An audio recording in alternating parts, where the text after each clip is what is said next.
Так, доброе утро. Good morning. Good morning. Would you please switch off your cell phones? Try to deflect yourself from the computer screens, and we shall then proceed.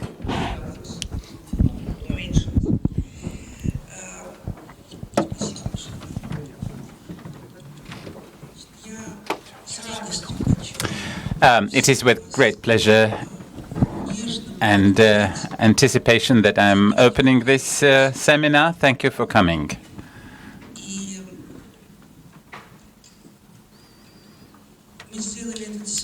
We have planned for and starting to conduct this seminar today to remind those who are close to us that at a time of when the weather is not particularly nice, at a time when there are some fundamental doubts about the nature of man, or even about what surrounds us, we are trying to, and we do, open books from Alexander Pushkin to Hannah Arendt, and we start reading by opening one of these books on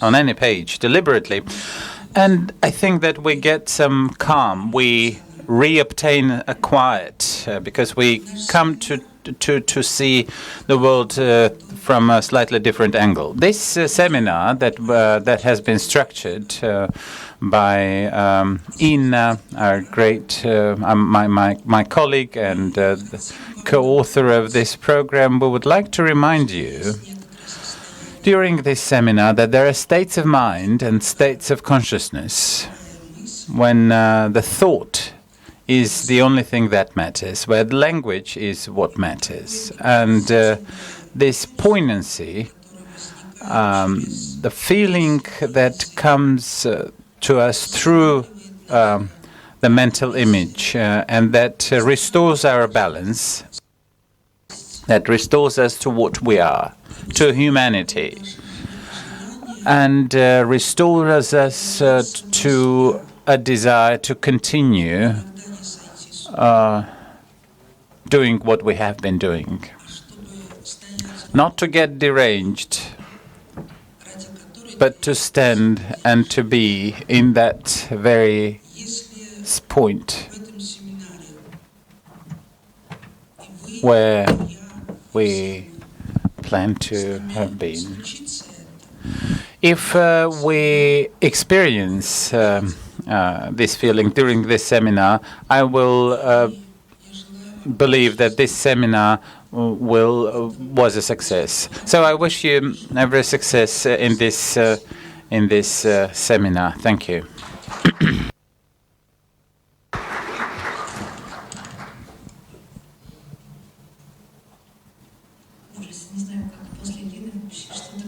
Difficult to speak after Lena.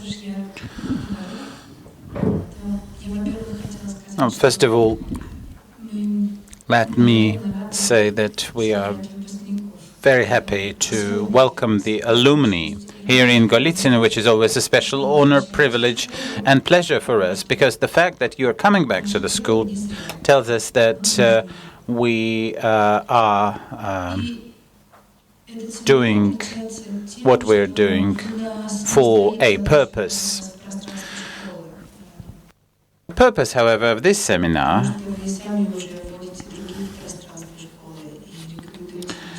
while you are, of course, alumni and you're not new to the school, but what we want to do is to deliberate about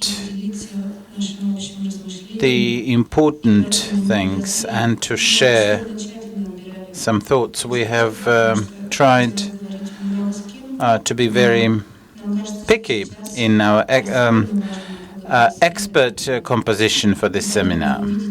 And you'll see that there are sessions where a specific topic has not been established, so that you may have kind of a free fall. And I would like to thank our friends Keith Hampson and John Lloyd. We have a most special company of British experts. You will come to meet them. Lena says, and Mirab Mamardashvili wrote about the importance of a legal mind and the importance of personal intellectual effort, because even democracy or elections, if we're outside of the legal framework, if we're then democracy may go through false transformations. Jacques Maritain said that if the will of people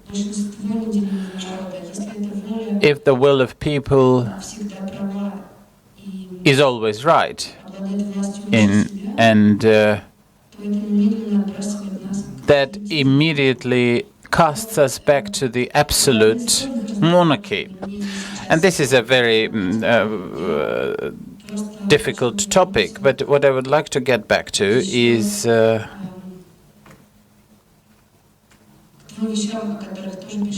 two things that Mirab Mamardashvili wrote. Personal effort, and Yuri Petrovich will correct me if I did not give a correct quotation, but this event of thought, the event of intellectual effort, is what we have structured this seminar for. Thank you. Dear friends, good morning. I am here as an alumnus of the school primarily. I would like to remind you that I am the alumnus of the very first seminar in April of 1994 in the Hotel Lisneye Dali, 1993. So 21 years ago, I am the alumnus of that first class of the Moscow school, and throughout these years, I have been with the school. I have been in most of seminars, and we have met more than once. The school is a unique institution for Russia. It does not have any analogous ventures for such an intellectual forum to continue and to survive and to persist. I remember the 1990s, when the liberal trend was indeed prevailing in Russia, and a good part of Russia's population wanted to move towards Europe. Then we had 10 years of economic consumerism, I might say, when the post-crisis restoration was in the priority. And now I think we're crossing another watershed. Starting from last year, conservatism is gaining an upper hand. The traditional values, the sense of a great power, an attempt to build its identity on defying the Western values, on anti-Americanism or anti-Europeanism. And we have come here in the days of very important events, and these events are a lot larger and wider than the peninsula of Crimea. We may indeed be talking about a new claim of Russia in the world, and we may well be quite dissatisfied with the place where Russia finds itself in a short while. And we have gone through several watersheds, the 1990s, the first decade of this century. Now we're coming to this third watershed, and it is always important for the society not to be alone face to face to the state. It is important for places for reflection to exist, where people could weigh in the pros and cons. There are only few places in Russia that have survived like that, like the Moscow School. This is important to correct the euphoria of a society and the euphoria of a state. Stanisław Jerzy Lec, the great Polish satirical writer, said that when you're jumping from joy, make sure that you still have ground under your feet. There's another statement by Stanisław Jerzy Lec. It's good when you broke with your head through the wall, but what will you be doing in the neighbor cell? Is there something for you that you need to get to this neighbor cell for? So what is important is for reflection to be a part of our lives. It's important for us to talk to experts, to be able to give, to evaluate the situation, and that certainly makes a society and the country more healthy. Unfortunately, such a field for independent expertise has been shrinking. The news websites have been blocked. Some popular blogs have been blocked. Some independent thinkers have been curbed out of the university system. Let me remind of the case of Andrei Zubov, an expert of the school and author of 2-volume history of the 20th century in Russia. Mikhail Dmitriev has recently been dismissed from his position in the Center of Strategic Research. So we can see that these fields for independent expertise is shrinking. Unfortunately, the school has always also been harassed by inspections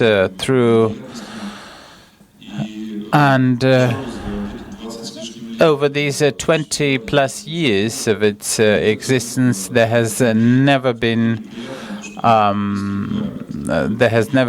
more difficult environment. However, we have to go on. We have to continue.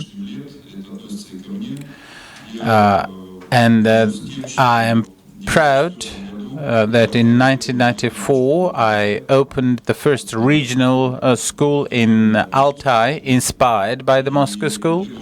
And Elena Nemirovskaya and Yuri Sinakosov were there, and Gennady Burbulis opened and inaugurated, and Gelner was there, Yuta Sheror was there. Major experts of the school came to Altai, and this year we are conducting the 21st Altai School. For 21 years we have been conducting these summer school sessions in Altai.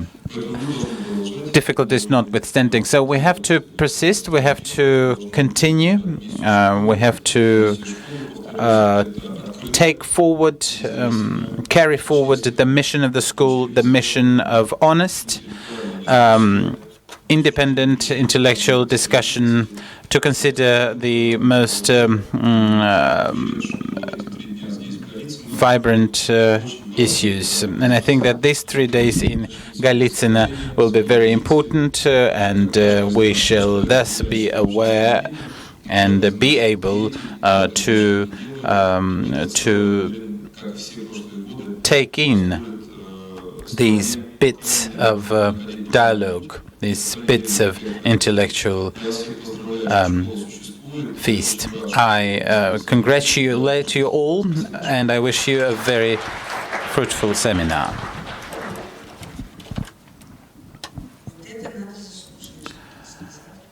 Well, one has to deserve it. Thank you. Thank you, Vladimir. Thank you very much.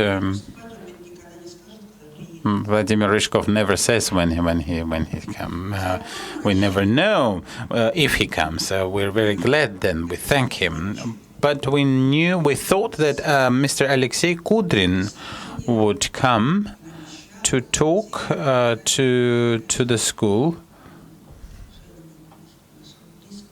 and Evgeny Gontmakher supposed to bring him, but Mr. Kudrin had a surgery on his back, and he's at a hospital. So unfortunately, Mr. Kudrin was not able to come. Yes, and Mr. Gontmakher and Mr. Kudrin together were going to be talking about the balance that he wanted to ask me. What is the school? And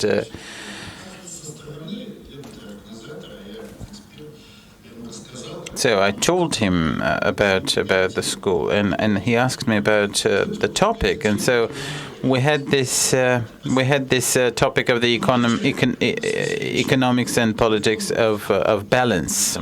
Indeed, unfortunately, Mr. Alexei Kudrin is at a hospital. He had a surgery, so we do hope that he will come. That he will come to the school in June.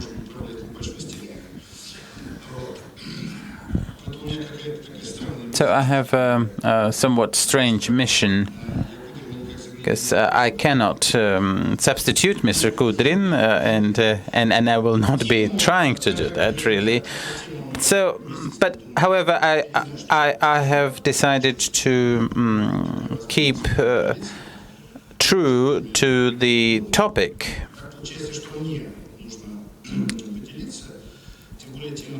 And this topic is indeed quite close to me, and at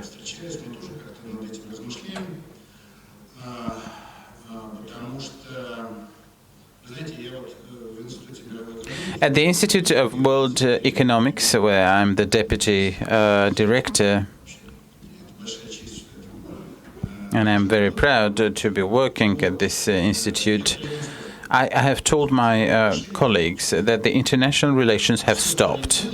Whatever they have been doing, starting from, say, the perestroika times, from the times of Alexander Yakovlev, when they were structuring some constructs as to how we should deal with the West and the East. I'm not an expert in that, but how people have been talking about the international relations and the paradigms. They've been deliberating this with the Western experts. I'm not mocking. I'm not trying to. This is not irony. No, I understand that the international relations is important, but I have told my colleagues that you have cast aside all of what you have been doing.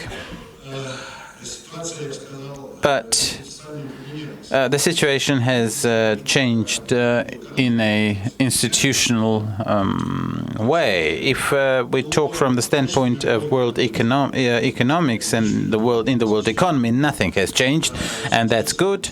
We are talking about the same institutions, which have been evolving with more and less success. But Russia has indeed. Some people have been saying that the world economics is not about Russia. Mr. Medinsky, the Russian Minister of Culture, who has jotted a line that Russia is not Europe, and of course we revolted against this, and then he said that it's not Asia. Well, then what are we really if we're not Europe, or if we're not Asia? So when we speak about economy. And these issues of ideology have come to the forefront of the economy. I'm not a macroeconomist, but however, even though I do deal with numbers, I do not tend to impart to them absolute value. We have been at Altai with Mr. Ryzhkov in the Altai. We spoke to some of the world-class macroeconomists who were showing us graphs about the inflation vectors and refinancing vectors and trajectories. But I told them that the economy is moved by people, motives, and humanitarian motives in many cases. So I think that in many ways it's a very humanitarian science. Or humanitarian discipline, for that matter. Why is this important? Several years ago, I had a discussion with Mr. Chubais when he said years ago that we have to develop economy, we'll nurture a major middle class, and then democracy will come as demanded by that new and strong middle class, and I responded to that, saying that this lagging behind of the political reforms from the economy certainly leads to the economic hardships, and I think that Mr. Chubais has well understood that. Since then, we can see that, and we can attest to that today. Everybody, starting from President Putin to other civil servants. Why is it that our economy is stalling even under high oil prices? So whatever the plans, America and the Saudis have not yet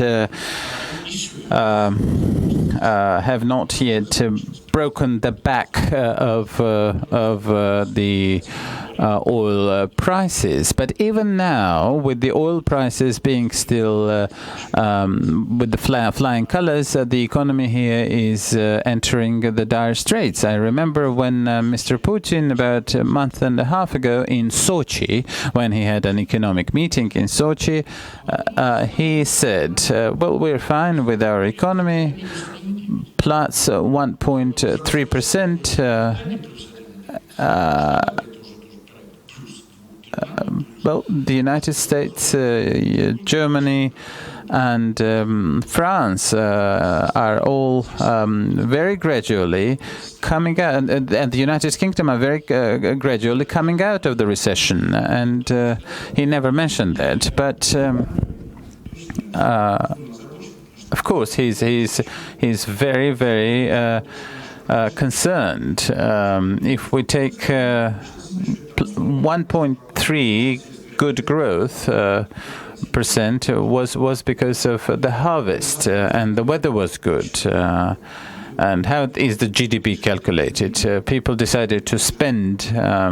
People had the money on the banking accounts, and they've now started to spend.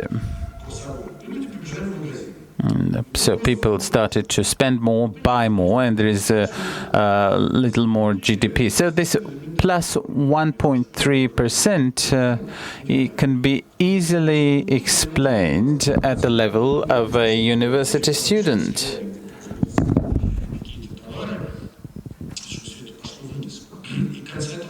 And I think that we're just in the beginning of this recession. What is interesting is that all deliberations and all talks about this temporary recession has now stopped. If you look at the forecasts of the Ministry of Economic Development, the optimistic forecast is plus 0.5. And they even say that the realistically speaking, I think should even go down. So as the practice shows, so it may well be minus. And this is well understood by everybody that this recession is for long. is that we are in the beginning of a long period of hardships. I remember when the deceleration started several years ago, a lot of blame was laid on the world economy. Well, Mr. Putin said in his December address to the Federal Assembly that the cause of these hardships is internal. Well, I agree with that statement. What are these causes, however? With the oil prices still high and the economy is slowing down. Well, I think that the explanation can be sought for in the investment climate. When we talk about the investment climate, this is not just about some boring things about the billions of dollars invested or underspent.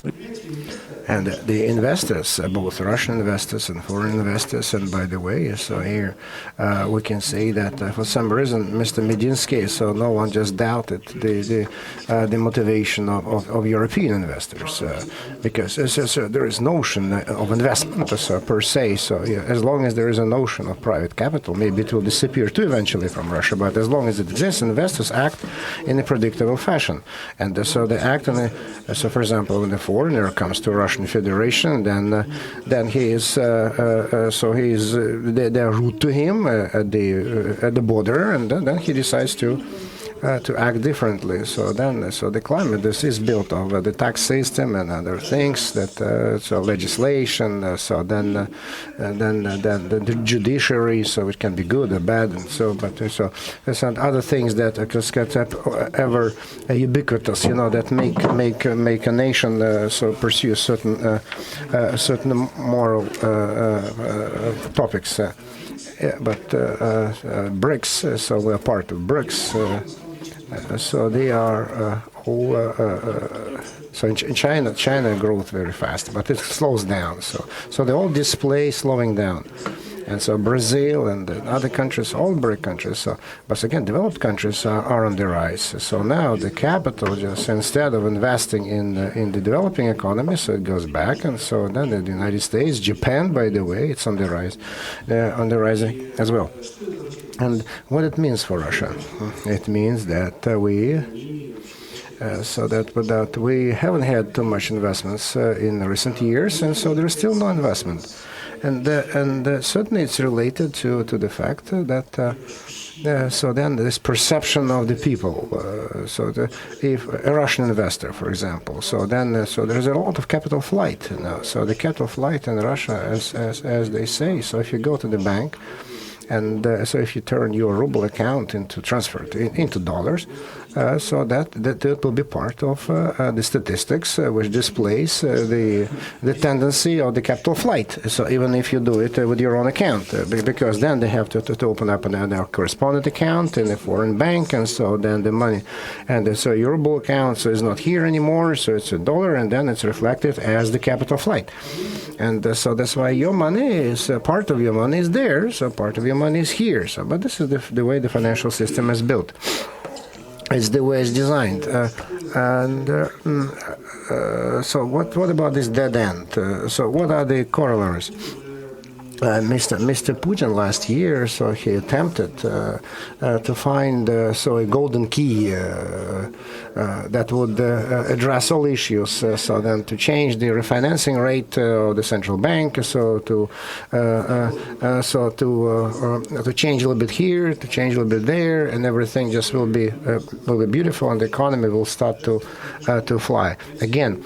So it's not working out. Even Alexei Ulyukayev, so then Ulyukayev just tried to, so he went extreme, because Ulyukayev is a famous liberal, so he's a very close friend of Gaidar, so he's a liberal. His ideology is based on liberal ideas of economy, and so then Mr. Ulyukayev, so you are the minister, just do it. So even Alexei Valentinovich, so is being jealous of Alexei Leonidovich.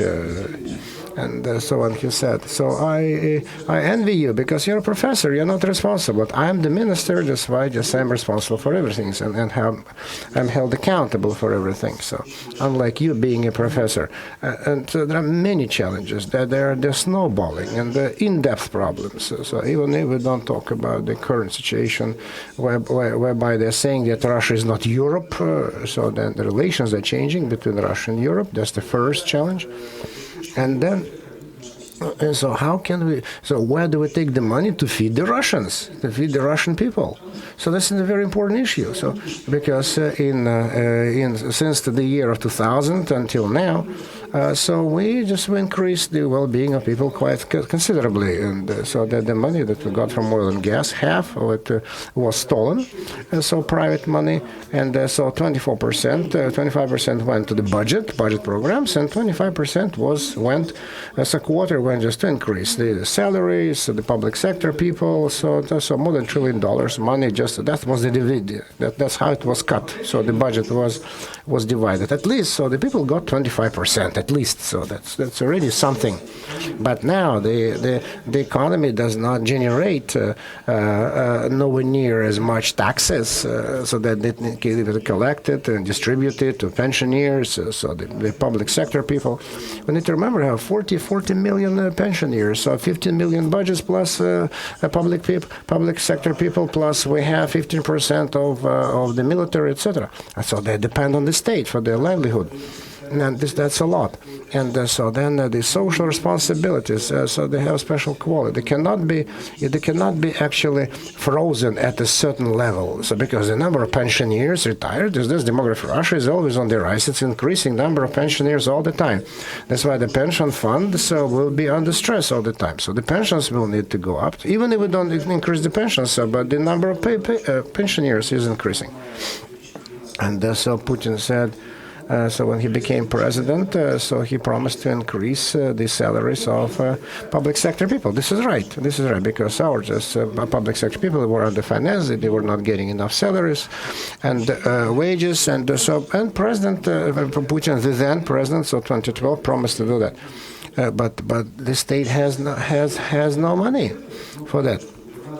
Now that the governors just are responsible for this to be properly fulfilled.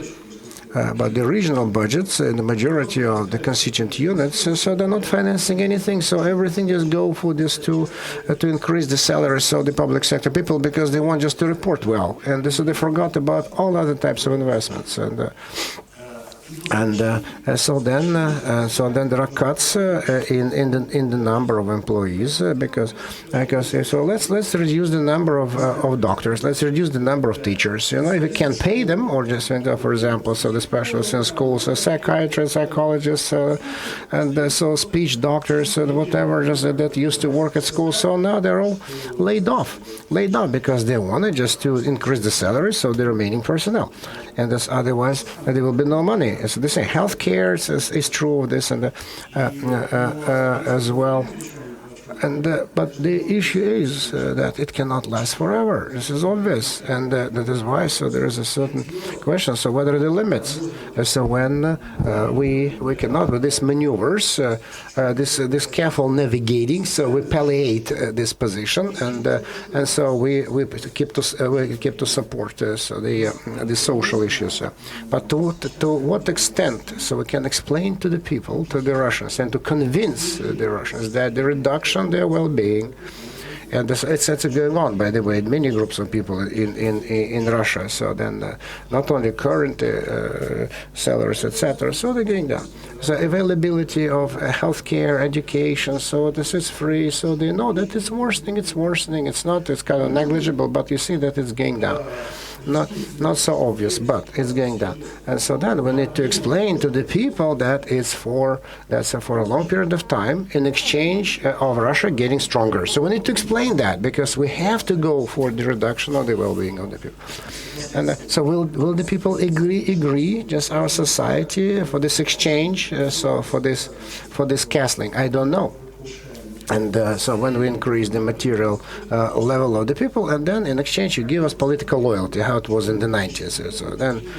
So while we lost the year of 2000s, so because the development of the political system and the competition, so local self-governance, etc. And then we came up just with all these archaic, ossified things. So that was because they did not want to exchange. They didn't offer anything, and the people didn't go for it anymore. And I would say it's a hypothetical example. What if tomorrow, for example, so Nokia, so that sells itself to Microsoft, so that's going to be Microsoft. Right? So they closed the deal already, so they merged already. So it's not. So, but the cell phones will be still there. So tomorrow, the Microsoft, for example, says. So we are. The state has nothing to do with it. So we're not going to sell our cell phones to Russia. That's it. Because hypothetically, so it's new international relations, no plain international. We're not going to sell any cell phones to Russia. And certainly, so the Germans are thinking very hard whether they are ready to reduce the economic cooperation with Russia. So for them, it's not because they're the largest partner. So Russia that's Germans for us are the biggest trading partner for Germany. But for Germany, Russian market is very important as well. But the public opinion in Germany. Here, it's kind of pressing, applies pressure on the political elite, on businesses, because they don't want just to reduce the cooperation between Russia and Germany, because they want money. And so that's why there's public opinion. There's a great deal of pressure, just because no one just wants to agree that the ideals are important than money. So this fight is going on. But so then we're getting back to Russia. So whether this average Russian, let's say, and so you know that we have more cell phone cards than the population of Russia. So because in this case we're a very advanced country, so we have more SIM cards than the people in Russia. So what's about this? An average Russian people. What if he runs into the brick wall of a problem of having to buy a cell phone? He can buy a good cell phone. He can buy certainly a Chinese cell phone, right? But if he can't buy a good European phone, so then what if Europe just goes away? So it means that the Chinese market will come to conquer the Russian market, and because there is no void in this. And the same with the internet. Okay, so they blocked 2-3 sites, and in the internet, maybe it's important only for a small number of people. Certainly, it's not a good situation. But what if, let's say, in Contact or in Facebook? Let's imagine another situation. Because by the way, for China, Facebook is not available, or Google is not available in China, so it's all cut out.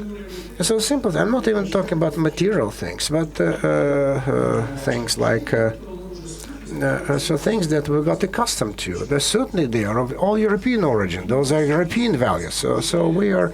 That's part and parcel of us. So that's so we just wake up, turn on the internet, and see what's happening. So we're not always watching TV because, for example, I watch the internet instead of TV. Someone prefer to go abroad to rest, so to talk to people, so have friends abroad. So they've got accustomed to it. That's part of their lives, And so this the TV, you cannot watch it now. Certainly I cannot talk for all, but it's very difficult for me to watch TV. So look at the most recent, Masyanya in Budapest, so some kind of stupid cartoon. So Masyanya in Budapest, so it's becoming a sickness. So that's after watching Russian TV, so you feel sick, But certainly it can be compensated. So there is a coming shortage of certain elements of normal life that we have already obtained, and now just beginning to lose. So then innovation. So there was a publication in Moskovsky Komsomolsky, so my publication concerning Rogozin. So then I spent about 1 hour just to write this article, and so they immediately Neznayka on the moon.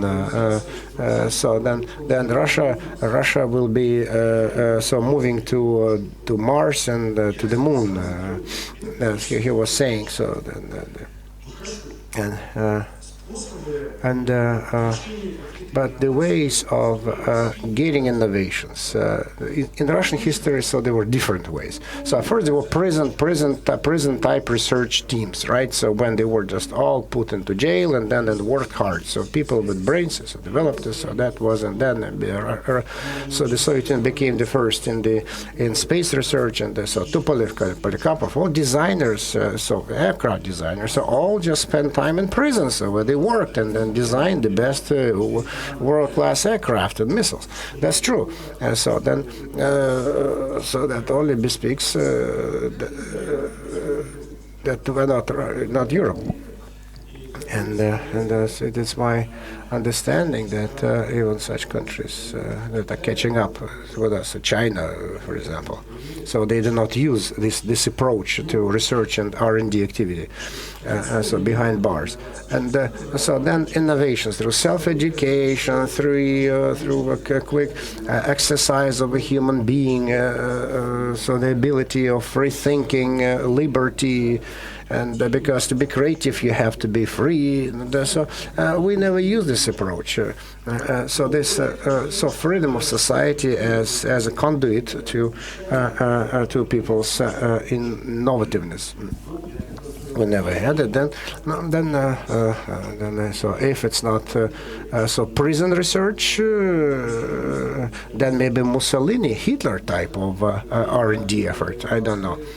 So then the innovations were born even under those regimes. So how it went? So so this new person needs to be born, right? Needs to be raised. A new person, so who would be dedicated, devoted to the leader, and who is physically strong, and so because runs fast, makes lots of push-ups, etc. And then who is ready to limit himself for the sake of his country growing and prospering, and fanatical service to his nation. So good words, but they are good for any country. But the way it was done under those political regimes, and the Soviet Union attempted actually to create a new person as well, new human being, a Soviet human being that would have different faculties, unlike other nations' people's faculties. So they try to do that too. So then the last conversation with Putin on air, so you remember, so he was answering questions about the Russian soul. So there was a question about the Russian soul, so the soul of a Russian person, so it's wide. But the West, the Western soul, so it's kind of closed in upon itself. It's thinking only about itself. But the Russian soul it just thinks about everybody. So that's what Putin said. And so this idea that we are not Europe, not even from the viewpoint of culture and economics, but even at the genetic level, so it's somewhere there, so that we have just a special subtype of Homo sapiens that would agree just to wear rubber boots and padded coat and launch missiles and rockets with men in space. So this is absurdity, and it's not an absurdity. It's dangerous just to think of people in this fashion. And the society we have in Russia, because so generally, if we talk about ideological issues, so then there should be time left for questions. So look, if so, there is this notion of so-called European civilization in a wide sense of this word. So then North America, through Europe, via Australia, New Zealand, to Japan. So then not geographically, but in a more sentient. So what civilization is built upon? So we understand that even within the EU, so the countries are different, they're disparate. So, but there are some basic principles that are cohesive. They're putting these nations together. So relationship between the state and the person.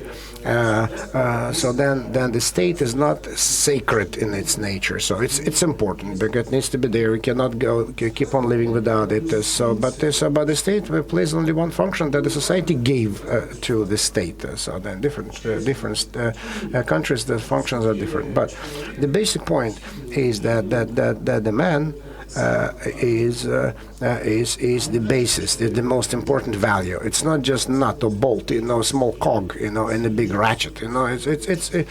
So then the fascist Italy. So they built a corporation. So then the European Union's businessmen played certain role. They said then there were small businesses. But all of them were just embedded into this big, complicated clockwork mechanism. And so from the state, so the instructions were given what every person, every cog, every bolt, nut, washer should perform. And so this is what we were building, by the way. So and we succeeded to build. What are trade unions? So then the business communities, for example, the unions of businessmen. So then on the orders from above, so they're saying what those business unions should do. So what the businessmen should do. So they're telling them what to do. It's the same, and the unions are told what to do by the state. So this is the corporation type style development of the state. So every one of us is a hired person by that corporation. And the name of the corporation is the state.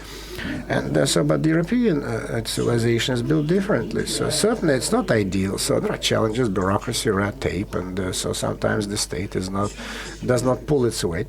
But after all, they have this basic relationship, valuable relationship, and this is what the political competition is there. It's not ideal, but it's the best what the world has, and so sometimes it goes to extremes. But basically, it works. It works. This mechanism in Europe operates pretty smoothly. And this is what? And it's built. And the economy is built on that. So private property. What is private? Besides the fact that private property in Russia, so it's only our apartment, just if you want to privatize it. But private property in the wider sense of the word. For example, you want to invest, and if you want to become investors, if you want to own certain assets, companies, be a shareholder. So this is what I mean by private property. And so this has an absolute ideological nature.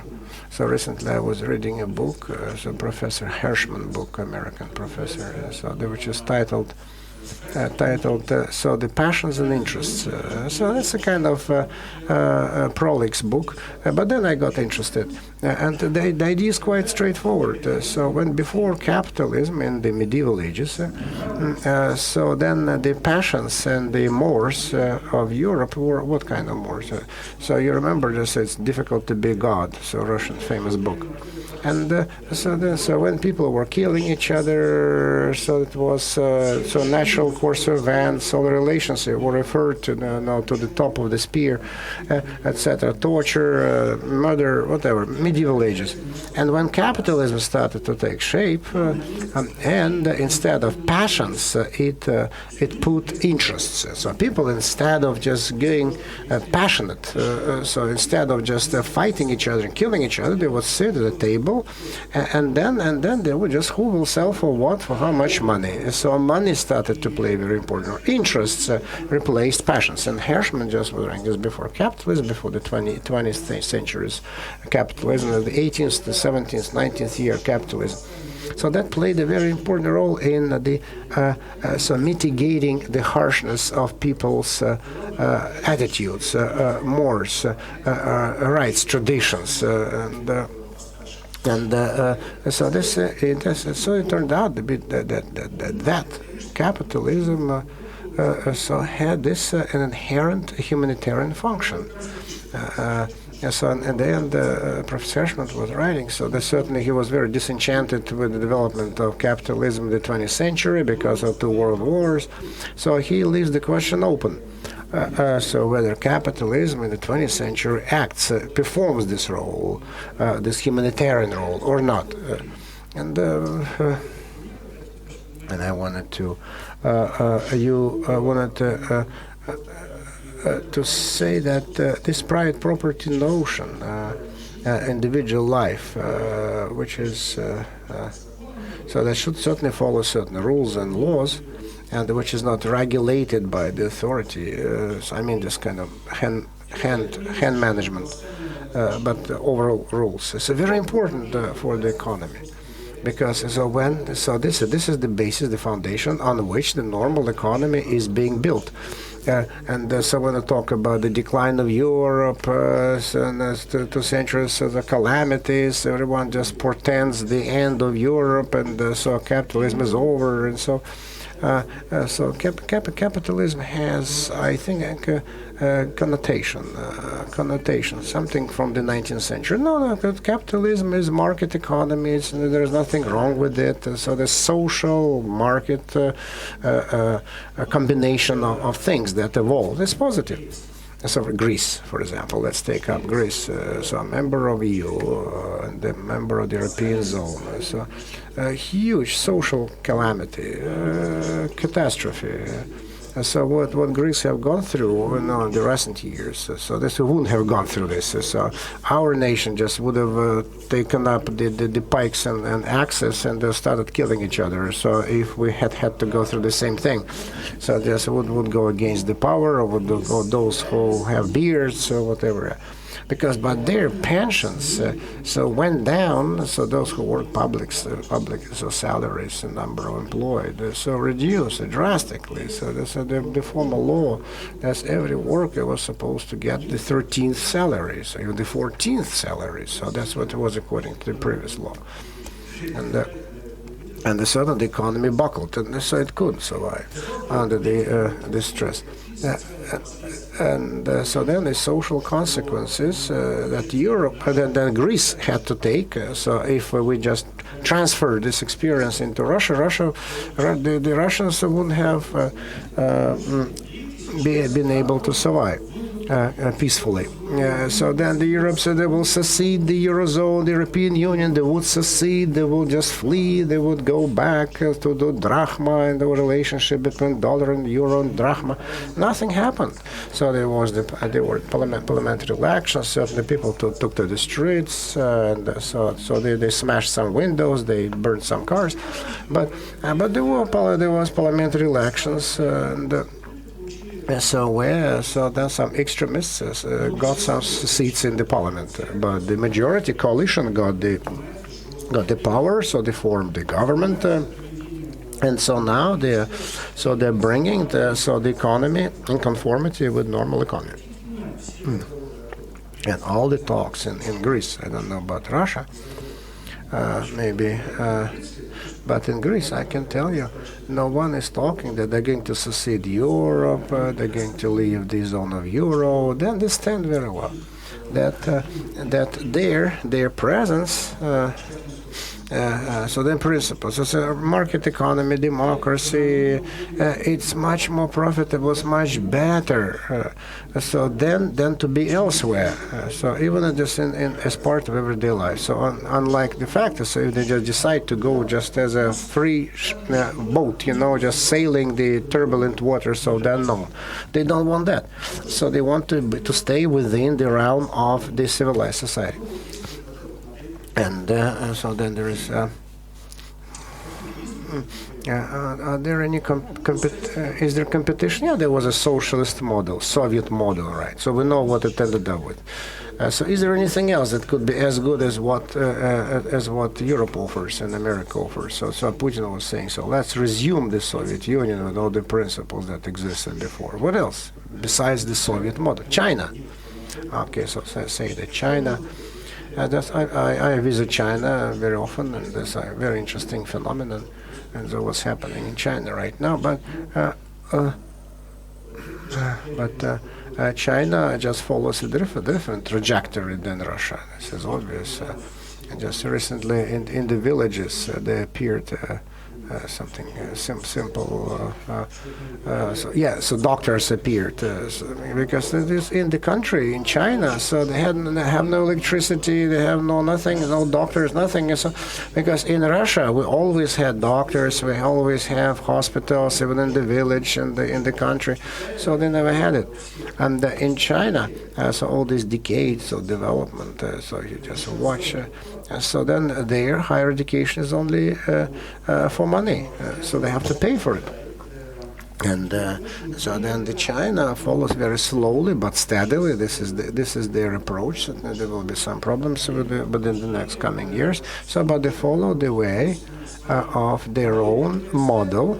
So they replicate it. So that can be defined loosely as something kind of semi-European, because their political system is authoritarian and so the role of the Communist Party of China is monopolistic and it has a great deal of power. But look at their economy. So everything that starts medium, small companies, businesses, so they're developing along the same lines that exist in Europe. So small, medium businesses, and that's a guarantee of Chinese success. I'm not talking about the large corporations and companies in China. And so now they're going to saturate their own market. So people just begin. So the middle class is appearing now, and so then I spoke to Chubais. I argued with Chubais that the political system and economic development, so they start to contradict each other. So at a certain point in time, it needs to be addressed somehow, just how it was in the Soviet Union at the end of its existence. And how just it will be addressed in China, I don't know. But we know for a fact that their government now is thinking about privatization of large companies, because the large companies are still inefficient and they are public. And China is in public in dire straits, and so they are in the mainstream of European economy, and understand as they have. They don't want just to close in upon themselves, so they will be just manufacturing only for themselves, cut themselves off from the rest of the world. No, they want to be as open as possible, so they want to be present politically, economically, everywhere. So that's their main trend, and there's huge potential they have there. And the market is huge as well. And so if our good relations with Europe will last like that in a few years' time, so we'll see. So what we're going just to wear and what we're going to eat, Chinese source. And then this competition, and everyone admits it, so then the economic development and politics, so they will have to privatize big companies. Because they're inefficient. They're suffering losses, the great losses, and very many issues that they have. And privatization of large property in China, that's exactly what we saw in early 90s. And it's clear, if they do it, they will do it in a different manner, different from us. But it means they have billionaires that are not plentiful, but people who are controlled by the authorities. But when they get a real a middle class in the cities and large owners and beneficiaries, so slowly, little by little, as Chinese do it gradually, the political system will change. And I keep talking informally of the stage with Chinese experts, rather prominent, who work in their state companies, who, several years ago they were whispering. Now they talk freely, not to the microphone, not for the public, but they say, guys, yeah, I know. I'm not saying names. They say, another 15 to 20 years of development and China will become a liberal democracy. At least that's the dream they have. I understand this is going to be with some kind of Chinese hue, because any country is very special. A French democracy is different from a German democracy, that's clear.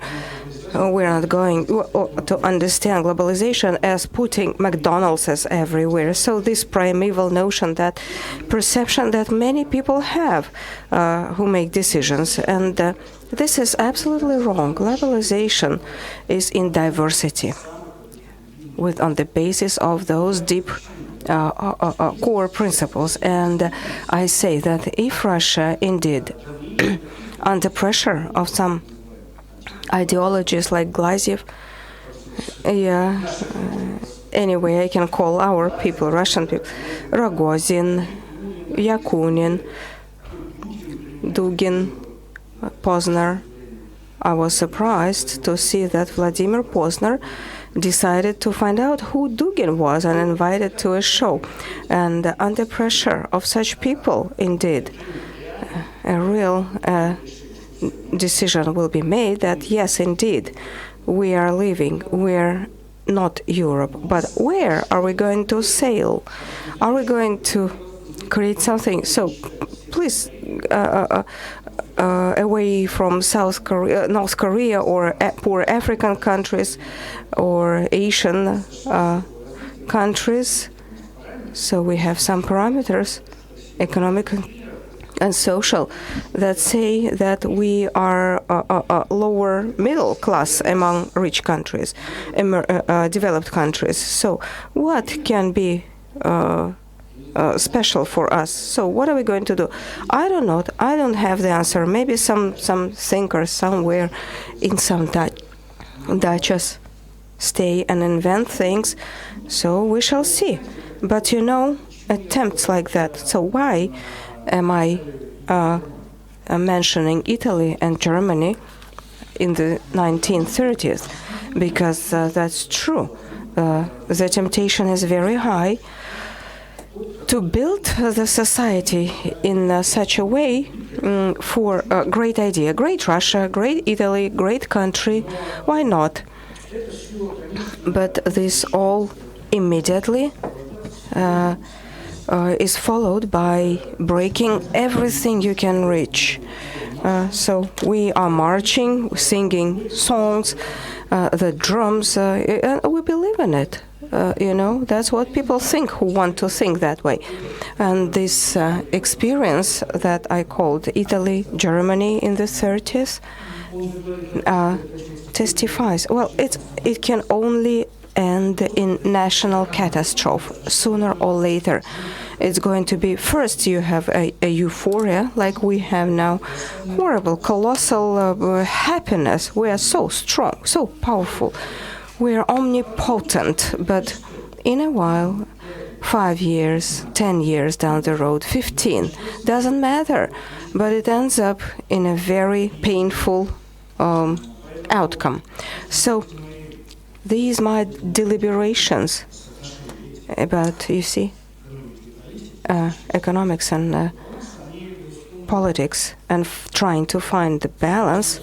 I'm not putting a comma or a dot. I'm putting a question mark here, because anything may happen, because the logic of development can be such that it will not even depend on the willpower of a single person in the top. So very easy to hit and kick off some processes, but stopping them or U-turning trends, speaking about such perceptions of masses of people, is very difficult with this momentum, and it requires colossal efforts. I wouldn't be even sure that these efforts can be soon made. So, therefore, coming back to economics, I trust that we have ahead of us wrapping or shrinking of the economic volumes. This is a cow that cannot be milked in the same volume, and we need to get ready to shrink our belts one notch tighter. And saying we are listening that we are doing it for our own good, we're saving Russia, but still it's not clear saving Russia from what or from whom. And let me go back to Vladimir Sorokin, like 10 years ago. He wrote, remember, about those tsars, and there were two elements, oprichniks and in Russia, this fantasy, and China, and utopia. What's going to happen to Russia in a few years? I'm afraid that's the fear for Russia. We shall call it differently, not those tsars, omnipotent soldiers who just go around and abuse everyone. But this is the instrument that can be launched at any given moment. If you need to ostracize a person, you do not even need police for that.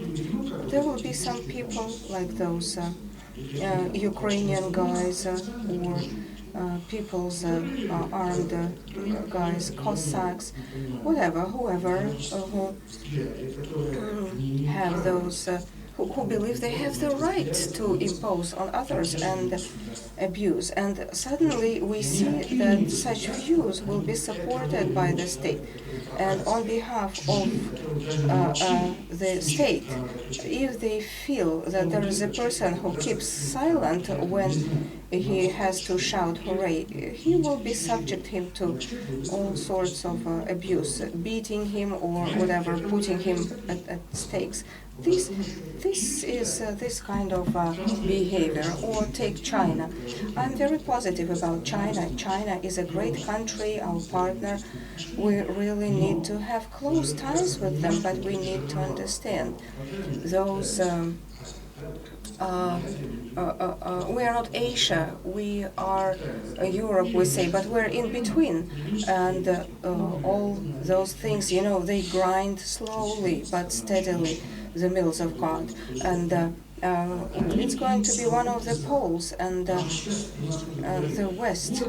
Now, people love to say that Chinese are the second economy of the world. They have overtaken Europe and things like that. This is European community becomes a conglomerate of yes, nobody would even challenge the sovereignty of a state, but this is economic force, strength. And these two colossal centers, European and Chinese, and we're in between. And they will squeeze us into nothing unless we make a choice. We shall be part of Russia within our boundaries. Nobody will bite off. China is smarter than we believe, but we shall just become a raw materials, a resource supplier. You know who protects Baikal the most? China. So what do you think they have to do with it? But it's very reasonable. This is strategy from their point of view. And that's why this gloomy future. I'm not saying this is for sure. We never know what's going to happen tomorrow. Another situation that Putin loves to talk about stability. Any society requires stability for development. The principles should be transparent and clear. So once the society gets a social agreement, and that follows for the next 10 to 20 years, and with some slight adjustment. And now we have a collapse of even declarative principles that we did not even have time to root over the last 20 years. And in this respect, Russia is like no other country and shakes. China is stable. India is the largest democracy. Brazil, in spite of economic issues, they are so transparent and clear about the stability. And we are the only country that is now entering an era of domestic instability. It's neither us or our Western partners who can say what's going to happen tomorrow. You see, the decision about the Crimea was made personally by Mr. Putin. What century? Are we living in biblical times or what? Is it 21st century? And this is a factor. We don't know what's going to happen. And I believe that Vladimir Ryzhkov was right in saying we just need to keep ourselves. And I would like to keep this school and others still centers that are still alive, places where people can meet and talk freely.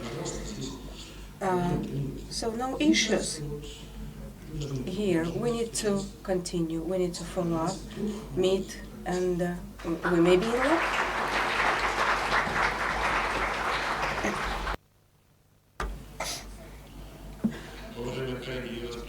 So let me welcome you. I'm so happy to see all of you here at this seminar, and it's the 21st year of our regular meetings, and we hope we shall follow up. But now we have a chance to ask the expert questions. So please join.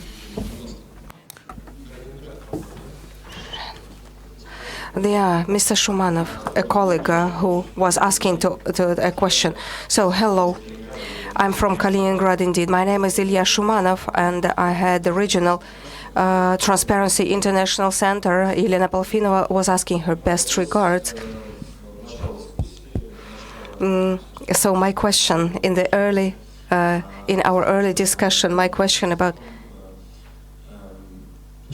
why you call liberals in the context of financial or monetary policy the people who for a long time have been advocating the position of regulating by the state of economic processes in Russia, not Keynesians, but the people who actually do manual handling, manual control of economics, but not gradual deregulation of economy and trying to bring it to the market condition. So I don't remember using, correct me if I'm wrong, I don't remember using the word liberals.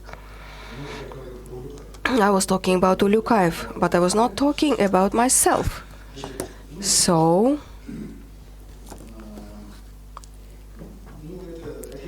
that's a separate topic about liberalism and Keynesian sciences and Keynesianism. So we don't have proper liberals in Russia. I'm convinced, because you cannot be a liberal in economic activities and in state policy, in the rest, simultaneously at the same time, because now the state controls approximately 60% of our economy with Gazprom and Rosneft, and that's true. This is a fruit of some policy, targeted policies, at least, that has been conducted since the 2000s, and by friends and colleagues as well, and whom I respect. But it had to do with, according to my capacity, I never exaggerated, but I spoke regularly that it may lead to some negative results. And the explanation was such that the revolution was too quick, too abrupt in early 90s, and someone expected that the Soviet Union will just make a U-turn on one beautiful August day, and the society was not ready to accept the European values. It still has this rebound effect of the Soviet era, and we need to build this economic base, and without sacrificing this anarchy, some economic processes. I told you about Chubai's position. When the new generation grows up, matures, and the middle class will appear, and we shall, like 40 years in desert, remember Moses. I never agreed to that. And I believe that this position actually gave us what we have now. In my time, I remember there was a presentation of Chubais and Gaidar book. And Chubais was speaking about the Russian history, and Chubais said, when in early 90s, we had this revolution. There were two goals, one economic and second political. And I remember there was a seminar in Leningrad, so there were two areas to address. And remember, Chubais said, we have this team, and we undertake the economics, and Boris Nikolaevich takes care about the politics. So 3 years ago, Chubais said, and we addressed the economic, but Boris Nikolaevich did not manage. He failed to build a political system. And these people that you call liberals, in my view, did not behave in a liberal manner. They were kind of bourgeois experts, like in the Soviet time. Remember, when they were necessary, they were hired, like in 2030s, American engineers who would build a car plant. Okay, build your plant, and that's it. Stop there. So this was a case. So before the real liberals and conservatives and the left, we still have to nurture them. We need those people. And until, we see the latest events and people in the masks, and still the Soviet person domineers.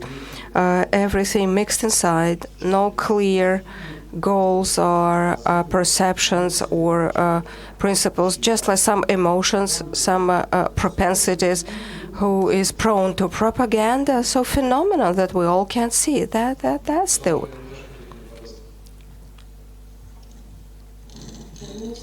Daria Mitina from Moscow.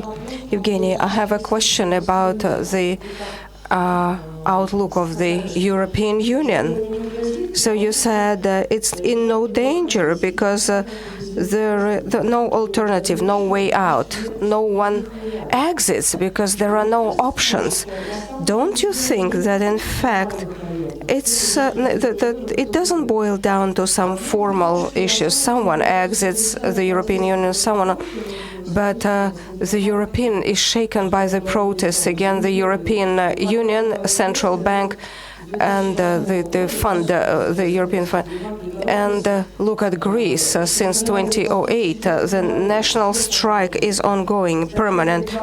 So two governments changed over the last 5 years, and before exiting the European Union, they were 2 votes away from exit, so they prefer to take the money. So they failed. 2 votes. Germany saved the situation and pay. What if they didn't pay?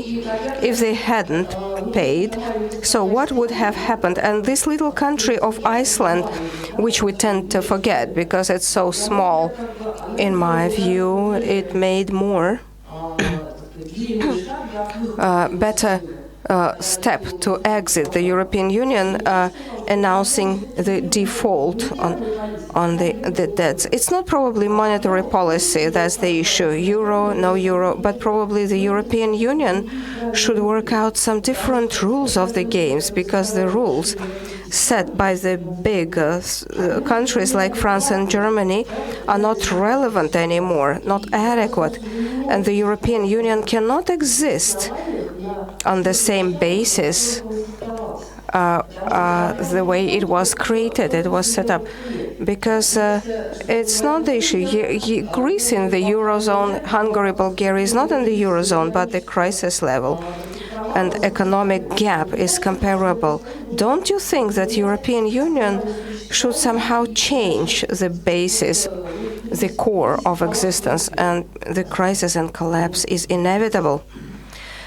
Well, first,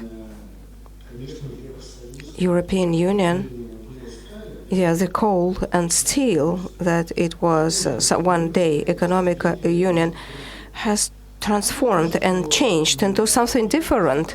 I agree with you that slowly, step by step, notwithstanding the red tape, Europeans are very conservative, the financial institutes, but they create some kind of community which is more than purely financial. But when people, you agree, you live in Bulgaria, but you're a European. Yes, in Greece, I remember 2 votes away, but still 2 votes away. And they didn't exit because the Greeks understand if now they exit the European Union, they will get a huge number of inconvenience. They will fall out of some specific environment. Look at the Southern Europe, Northern Europe, Southern Europe, Spain, Portugal, Italy, who are mentally, so psychologically different. We Southern Europeans and Northern Europeans are different, but look, still, the new Prime Minister came, what was his name, and he uses his majority in the parliament. Probably Italy. In Italy, they throw them out quickly, but he still tries to pursue economic policy to stay close to Europe, to be Europe. So European Union, and why I'm talking the European space, from the North America to Australia, I trust that civilization is ongoing, and this space, in a wide sense of the word, to some commonalities, to some basic values that they have in life. With all the differences and poor countries, take Bulgaria, Romania, richer countries, more affluent countries, but I keep talking to different Europeans from Eastern Europe, and for them, this European community becomes their identity.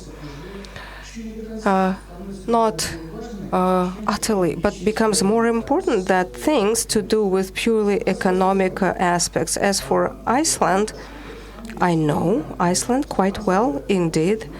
They are a community, 200,000 people, and they announced a default, renounced their debt, colossal default, and then adopted the passed new constitution, which was very curious. I believe this was experience to consider. And Iceland is a little country. There are specifics of scale. When they had those traditions since the 7th century, when men would gather on a field and collectively, I guess they have the most ancient parliament in Europe. And they would address make a decision, like in Novgorod in Russia, in due time, and it is still there. They keep it, and those political and social laws in small communities, though the basis is the same, the values, but the laws would evolve differently compared to Germany or the UK, big countries with some representation types, some historical and other forms. But Iceland will not go out of Europe. They did not claim, like Hota had said, that Iceland is not Europe. They don't even have this perception. They don't think about it. They have more economic independence, freedom. They don't want to obey the financial institutes who they believe abuse them, but their own banks with their irresponsible policies are at fault, are to blame. But they are Europeans, just like the Greeks. And you see, from the north, from Iceland to the southern country like Greece, it is still European space. And I'm confident that in 5 to 10 years, if nothing happens, these people will identify themselves as a Greek or whoever. They will say, I'm a European. Greek banner, Greek flag, and European Union. So I feel this trend.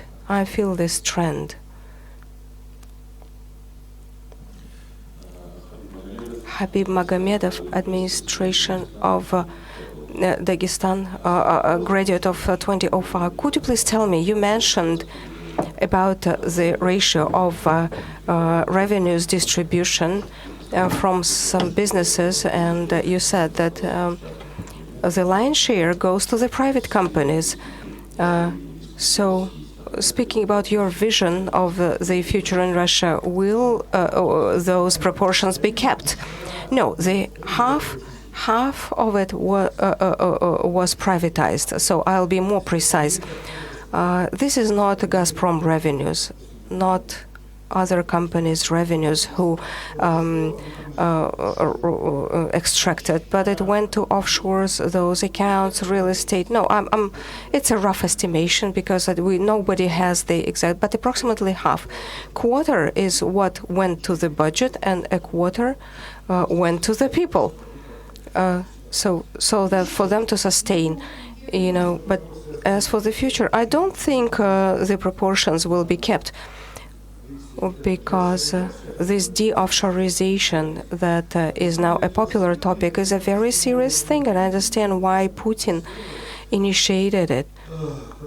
because there are issues of 2016, the election to the State Duma, 18 presidential elections. I believe that the Putin will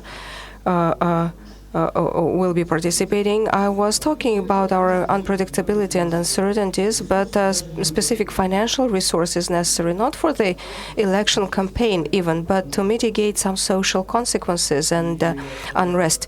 And it's not by chance that the liberal, as my colleague said, liberal Olekayev said that 6 trillion that we have in the reserve fund should be pumped into the economic system. I guess I know Alexei, so he guess probably he was too tired, overworked at his job, trying to find the cat in the room where the cat is not there. So sending 6 trillion into the economic system, we understand as soon as they're pumped in with all our institutions and the system, the structure, they will be immediately partially privatized. But probably they will give some short-term effect, like starting some mega construction facilities, jobs, salaries, wages. And there will be some short-term remedy, but then after it's exhausted, we shall sit back without understanding what's next. And then the second resource, de-offshorization, all the big businessmen under the state control were told, look, guys, return the money, reimburse. Well, they didn't really do, but someone tried and recoup the money. And it's clear that the money will go to our accounts, and it's clear that any moment that can be used. I'm not speaking about the confiscating them, but... However, they can well be spent for some ad hoc purposes and to go for financing of specific issues.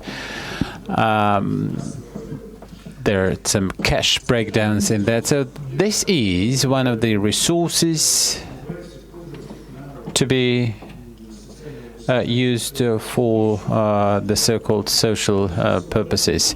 But getting back to your question, in this sense, such a privatization or theft, really, stealing will be somewhat curbed, because the state will try to be controlling the cash flow, which is getting narrower and narrower, but the state will make an effort to control the flow of cash.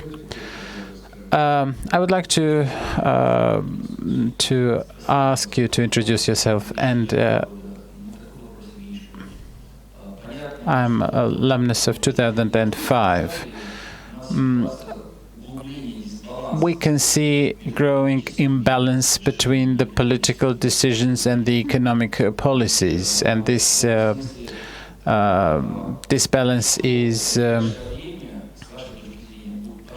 more towards the political side. So what do you think will be the priorities in both the political and the economic sphere?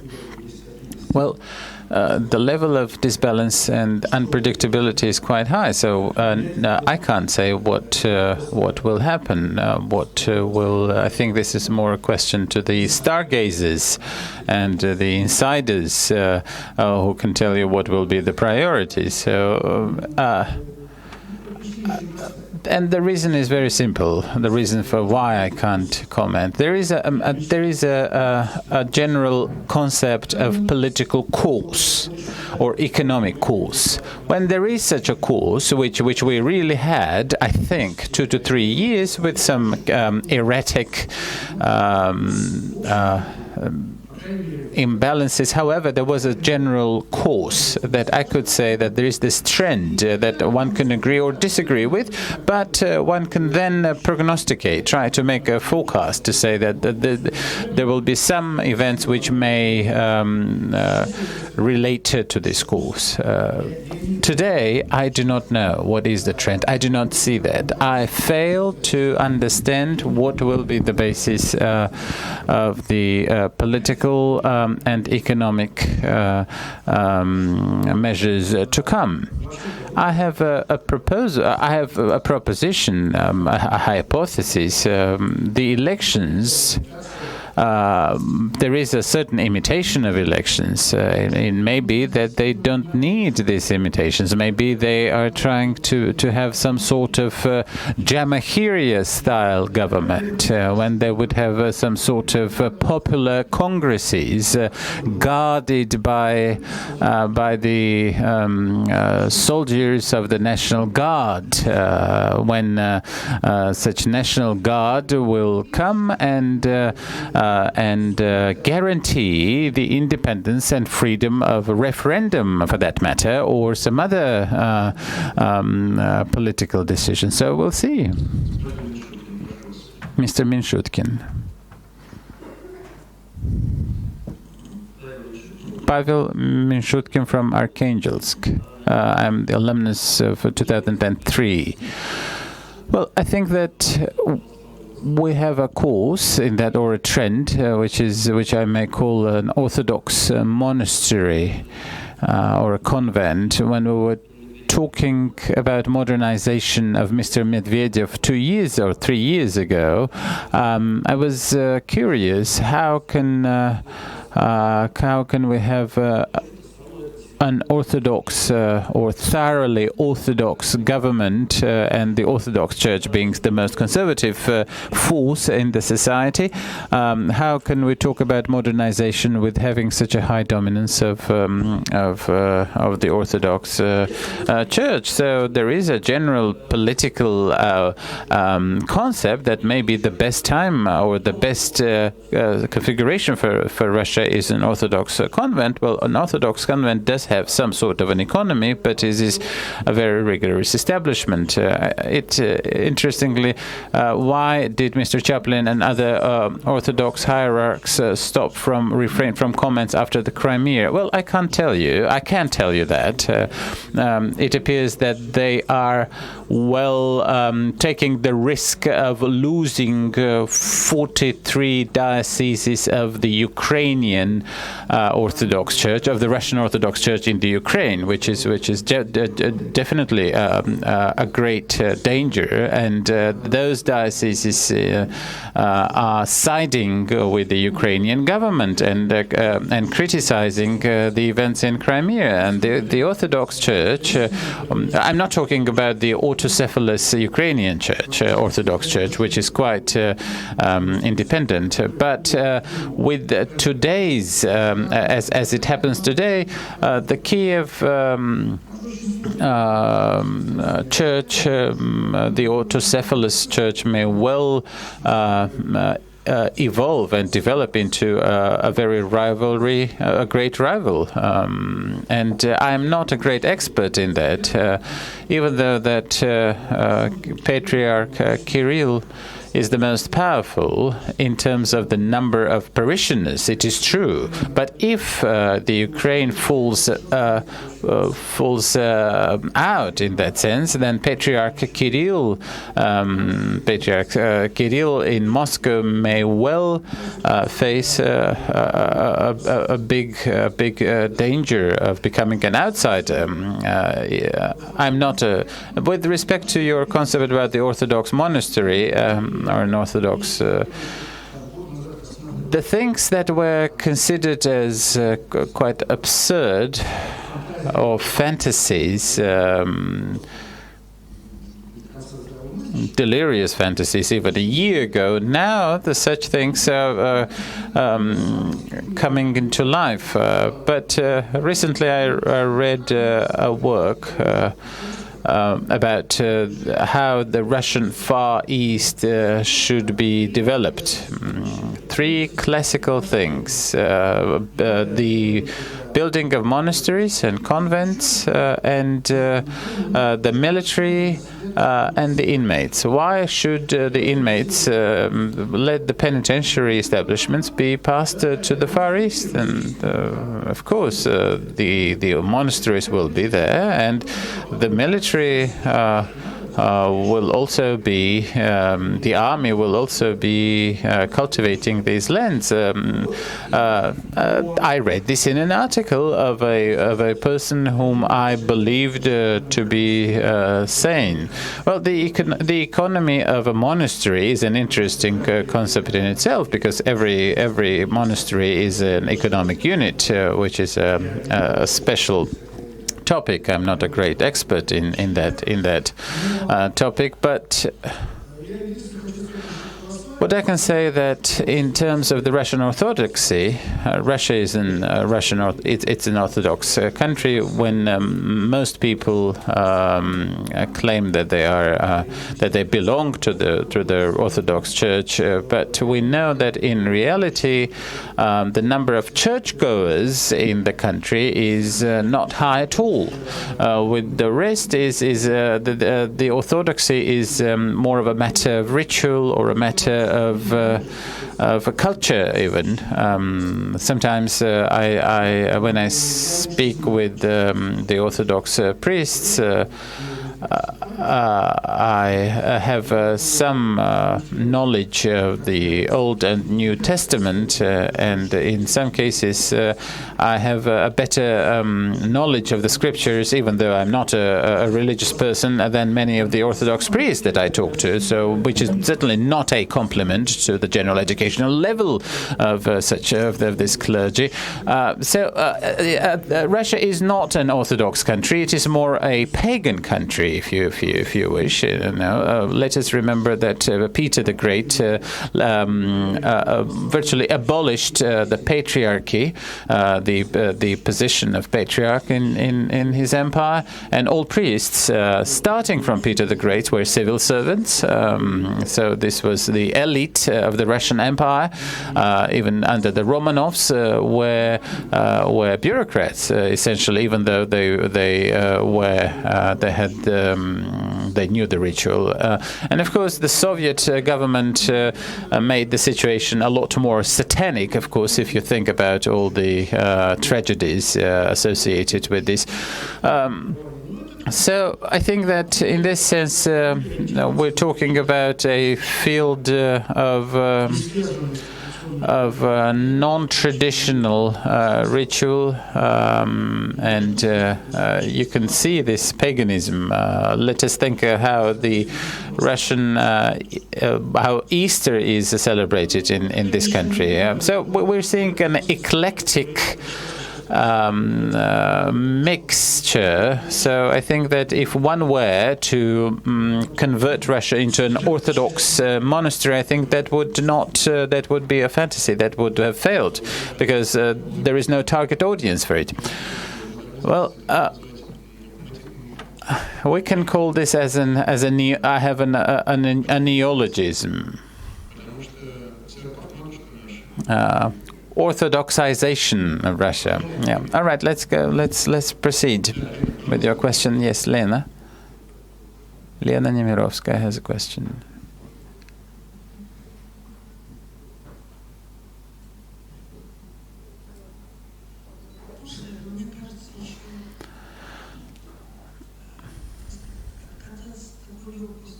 Well,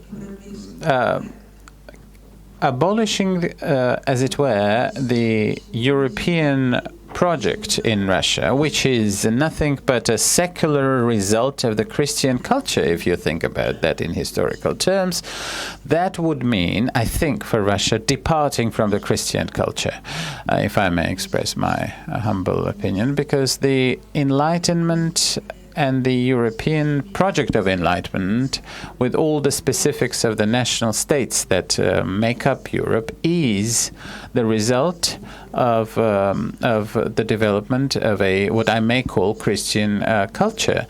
And may Dima, the philosopher, object to what I have to say, but this is my humble opinion.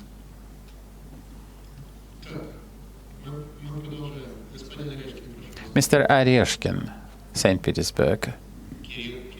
Kirill Areshkin, alumnus of 2008. Mr. Gontmakher, you have mentioned the books of Vladimir Sorokin, The Sugar Kremlin and The Day of Oprichnik, as one of the scenarios of Russia's development. Well, I think that it is almost an inevitable scenario of Russia's development, but these novels. But such a scenario may well lead to dramatic changes in the world and in Russia. Which is also shown in the third book by Mr. Sorokin, Telluria, his most recent novel.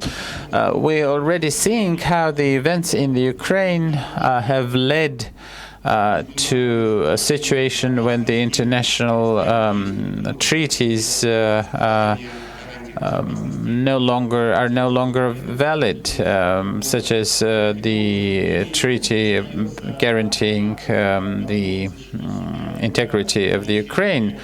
And under such circumstances, the presence of a nuclear deterrent may well become the only guarantee of a country's safety. And small countries, smaller players in the international arena may well arrive at this conclusion also, which may indeed change the configuration of the world politics. Do you believe that these events will impact the world affairs at large? Well, I have not read Vladimir Sorokin's last novel, but I certainly look forward to it. So I cannot comment on his last novel, which I will certainly take a time to read. But I think that I may not be as pessimistic as in terms of our domestic development and the world affairs, because Russia, even if it wanted, is not in a position to get back to the bipolar world of the Soviet times, to the bipolar world of the Cold War era. We are not in a position, or Russia, for that matter, is not in a position to do that. Let us take the situation of 25 years ago, the Euro-American and the Soviet bloc, the communist bloc, with all the European and Asian and African allies or forced allies. So, of course, today's situation is not unipolar. It is multipolar, at least. No, it is not. It is not in vain that Mr. Obama called Russia a regional power, and that may have sounded as an insult, but in reality, this is a very complex, sophisticated configuration. But the important thing is that this system of relations, of the international relations, even including China, is based on some very simple concepts, which are the systems of balances of different interests and agreements. I think that everybody has understood that China is not a power, will not go to war, and that the United States would not go to war against China. Yes, there are conflicts, there are rivalries, there are disputes and quarrels, but there are some points of balance when the conflicts are being frozen, such as, say, these isles. So the Japanese and the Chinese may well be swearing for the next 15 years about the status of these islands, but would not go openly to war. So in that sense, the international relations are becoming, are seeking for balance.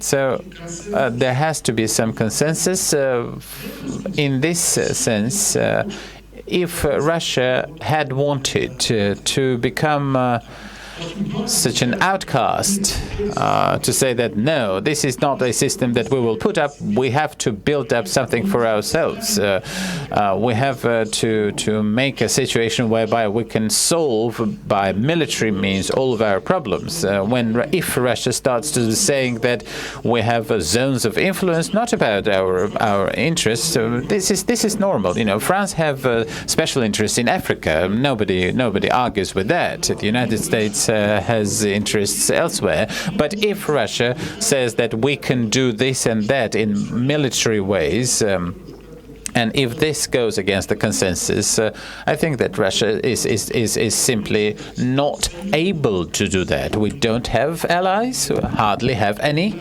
and no illusions about Venezuela or Cuba or other countries should, in this sense, be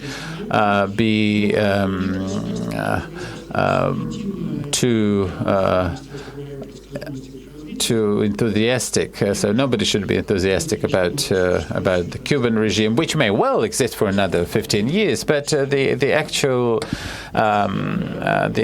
outcome is clear. Sooner or later, these countries will join this consensus. So we will be in grand solitude if Russia believes that we have to that it has to build its own camp. I think that Russia is not able to, and I think that this is indeed a road to a national catastrophe. I don't think that the whole world will start to reconfigure, but those sanctions and the isolation of Russia, which will then dawn, will certainly great impact, a great blow on Russia. Ms. Sitikova. Kuzel Sitikova from Bashkortostan. If you remember Herzen's metaphor about Russia that looks westwards and eastwards and has one heart, if culture is believed to be a civilizational criterion and Russian culture certainly shares European values, do you believe that there is this conflict between the head and the heart? If I use this poetical metaphor, if you're talking about my conflicts or conflicts within internal, I have different identities, if I may say, which allow me to. Which allow for some sort of a stereoscopic vision. I was born in Lviv, and I was raised in Lvov. I had a school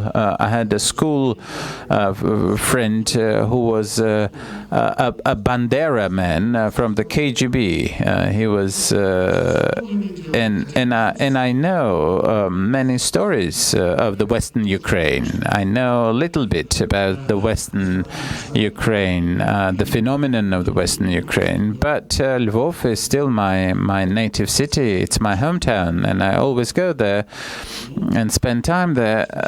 Starting from 1970, I have been in Moscow, and Russian is my mother tongue. So, in this sense, my wife is Russian. I am Jewish. It is true, but I will.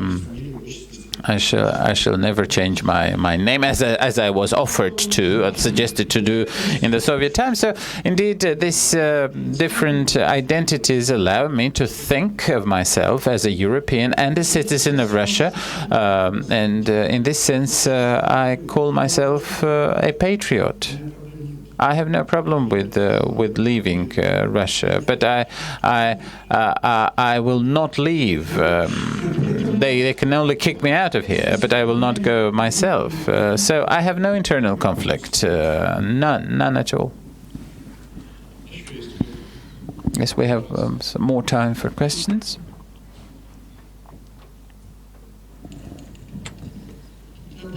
Natalia Volodina from Chuvash Republic, alumnus of 2002. I think there's a long statement about the world that is now flat, and the world is now becoming a corporate,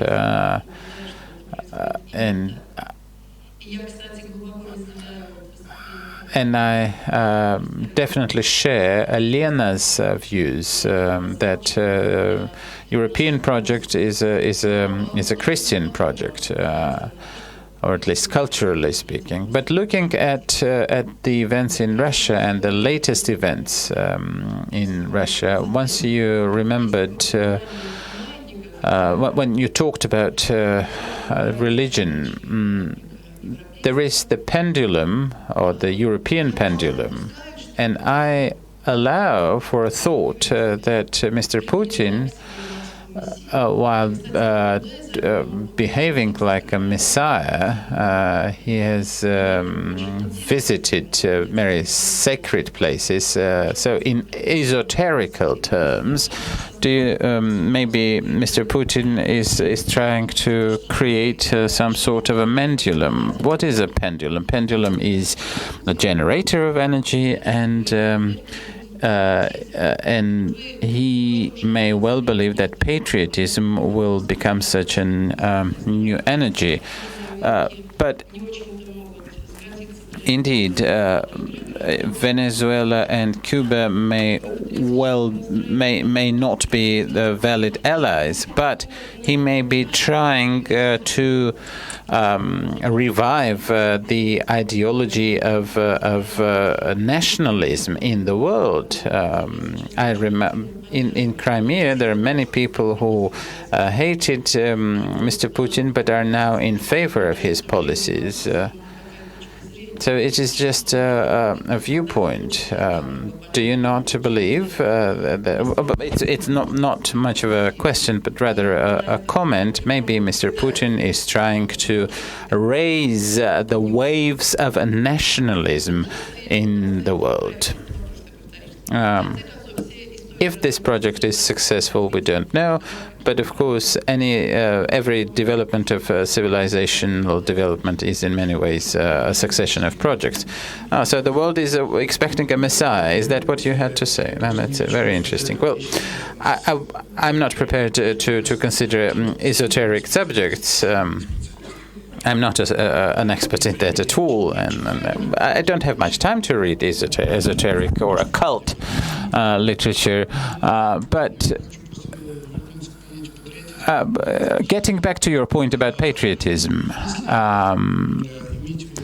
if we mean by patriotism some outwardly things, like flying the Russian banners,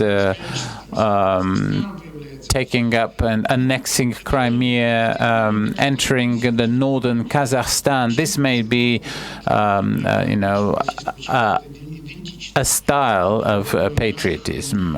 Of course, the identity is one of the problems of the people in Russia. In the northern Caucasus, there is the renaissance of Islam, and many people believe that this is the identity that the people in the northern Caucasus should pursue. But interestingly, when these identities come together in a Russian identity, into the all-Russian identity, which is not something that we are seeing. So this identity will not be created through aggressive patriotism when people think about their children and grandchildren, what world are we leaving for them? Then we start to be thinking, and we start to become more sober. And indeed, such narrow-minded patriotism would adversely impact the lives of millions of people in terms of their well-being, health, education, and future development. So in this way, such narrow-minded ad hoc patriotism may well come into conflict with what I call true patriotism, which is what you think that you want your country to exist and to survive for ages after you. And this is indeed what matters. However, a big part of this society, it is true, has lost orienteers. The communist ideology collapsed as a matter for people, lost every appeal to the people as early as the 1970s. People lived in the vacuum in the last 20 years of the Soviet Union without having any particular belief in the communist ideology. Why is it that the Soviet Union collapsed within 1 day and nobody cared? The reason for that was that the ideology had long been dead. So this political component that was there was indeed an attempt of modernization under Mr. Medvedev, and me, a very naive person, took part in Mr. Medvedev's programs. Well, we are now in a very different situation. Many people in this country are truly devoid of the orienteers. Well, some people are now elated about the Crimean events, but what comes next? What will happen? This is not about gaining new land, as if Russia has a shortage of land. So it is a matter of an ideal society is when 90% of people are not interested in politics, when they know that they're protected to the extent that they can well give their lives to the personal pursuits, to the pursuits of their families, their children, their intellectual endeavors.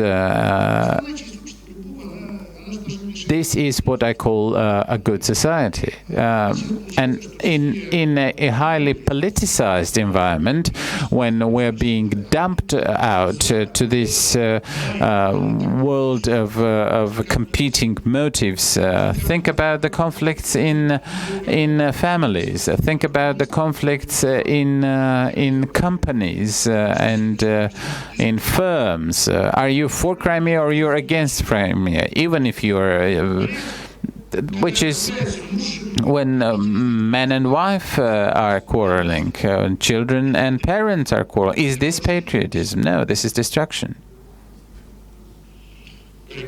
Colleagues, we have exhausted the time of this session. Many of you have had an opportunity to listen, to be present for Mr. Gontmakher's sessions. He's one of our star experts. Thank you.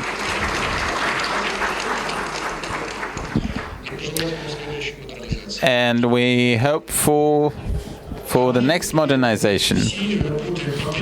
Well, we shall go on. Thank you. We shall resume in 30 minutes.